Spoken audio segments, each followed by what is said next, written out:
pwede nyo pa rin maklaim yung 1K diamonds kay Bolo Up. Hello mga ka-happy! Welcome back to my YouTube channel. This is me again, Ayan Oliveros from Happy Hands Vlog. For today's video, pag-uusapan po natin yung update ni Bolo Up Pro. Ito ay tungkol dun sa rewards na nakiklaim niya after mag-task. Pero bago yan, sa mga baguhan po dito sa aking YouTube channel na hindi pa nakasubscribe, ay mag-subscribe na kayo para updated kayo sa mga ganitong videos natin. May mga free earning at tutorial po tayo dyan, pwede nyo i-check sa ating playlist. So ayan, may mga nalilito nga po dahil nag-update si Bolo Up nitong nakaraan, and then bakit daw hindi gumagana yung oras nila, at bakit daw gano'n na lang yung nakiklaim nila na rewards. So ganun talaga mga B, wala tayong magagawa kapag nag-update po ang isang application, pero pwede naman natin siyang i-explore.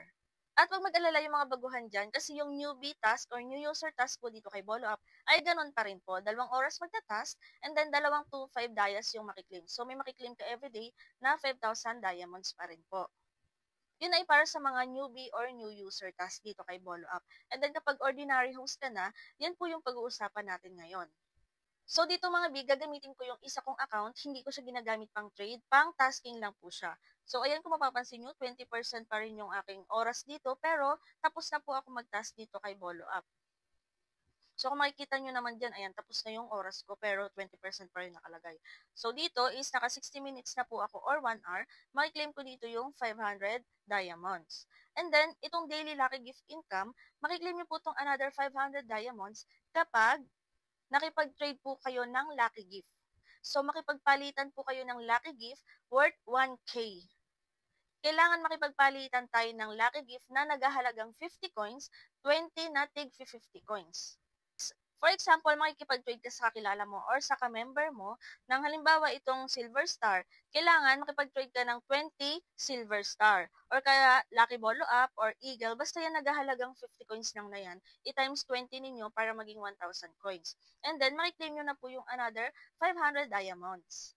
Yan po ay para sa mga ordinary host, which is hindi upgraded yung mga earnings. Halimbawa, tapos ka na or di ba newbie ka and then natapos ninyo user task mo, yan na po yung magiging task ninyo. Yan yung tinatawag na ordinary host task. So, punta naman tayo dito sa ating main account, kung saan ito po yung ginagamit kong panghagis, pang trade, kasi maraming nakikipag-trade po sa akin, ito yung ginagamit ko. Kaya yung earnings ko is nag-upgrade. So ngayon mga bis, bumaba yung ating earnings, naging nasa 30,000. Pero, makiklaim pa rin natin tong 1,500 diamonds in 1 hour tasking. Ganun po kapag upgraded yung earnings. So, makikita nyo naman po dyan na pwede nyo i-upgrade yung inyong earnings, okay?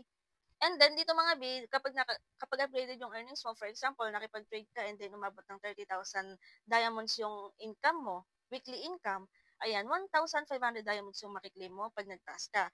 And then, daily lucky gift income, kailangan mong makareceive ng 50 lucky gifts. And then, so on. Ayan, may 100 lucky gifts, 250 lucky gifts, 600 lucky gifts. Kung gaano kataas yung iyong earnings weekly, mas mataas din po yung lucky gifts na kailangan mo. Unlike kapag ordinary host na tulad nun, makipag-trade ka lang na nasa halagang 1,000 coins, is makiklaim mo na yung another 500 diamonds. So yan po yung bagong update ni Bolo Up. Kung mapapansin nyo, yung oras talaga is parang hindi tumatakbo. Basta gagawin nyo lang kapag nagtatas kayo, tuloy nyo lang yung tasking and then check nyo lang din doon sa salary task kung tumatakbo talaga yung oras nyo. Kasi sa akin is okay naman. Doon lang talaga sa pinakang record na may percent, hindi siya gumagana. Pero kapag chinek sa salary task is okay naman yung oras niya, tumatakbo naman. And then, kapag ganito may mga update po ang mga application, kahit saan application kayo mapunta, kailangan po natin talaga silang i-explore. And then, kapag nalilito po tayo ay tulad niyan, pwede naman po kayo magtanong. Sa mga gamers and live streamers po dyan na naghahanap ng bilihan ng coins para sa inyong mga gaming application or live streaming application, ina-recommend ko sa inyo si CocoDP.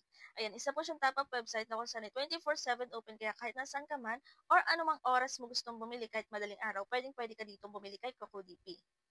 Disclaimer lang din po na si Bolo Up Pro ay hindi pa po available kay CocoDP. Ito ay para sa mga partners na meron siya, so ipapakita naman natin mamaya. And then, para sa mga gustong bumili, i-click nyo lang po yung link natin dyan sa pin comment para ma-redirect kayo sa website ni CocoDP. And then, pagdating nyo dito, ayan po, makikita nyo na yung mga napakaraming gaming application tulad ni Mobile Legends, ni Ragnarok, at si Roblox nandyan na rin po. At ayan, marami pang iba. Hindi lang si Popo Live, nandyan din si Bigo Live, si Sugo, si Chamet, si Star Maker, at iba pa. And then may ilaw din po si CocoDP para sa mga gustong bumili ng load dyan. Para sa mga Popo Live users na gustong bumili ng coins, ay i-click nyo lang si Popo Live and then make sure po na tama yung inyong Popo ID na ilalagay para hindi po masayang yung inyong coins na bibilihin. Pumili kayo kung ilang coins yung bibilhin nyo. Meron yung 1K coins, 7,000 coins, and so on. Pumili kayo ng payment method na gagamitin nyo. For example, Gcash, Kucoin, or Maya. And then, kung Kucoin po ang inyong gagamitin, ay may 1% discount every minimum of $1 purchase.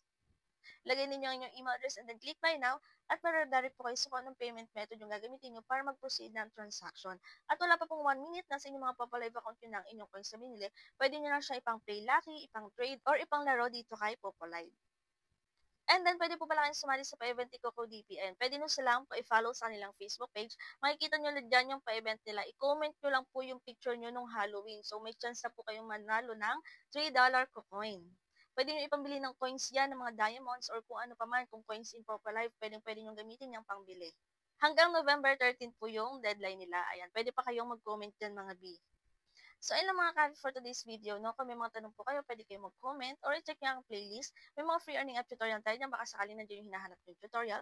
At kung hindi pa kayo nakasubscribe, ay mag-subscribe na kayo para updated kayo sa mga susunod natin videos. Yun lang and thank you for watching!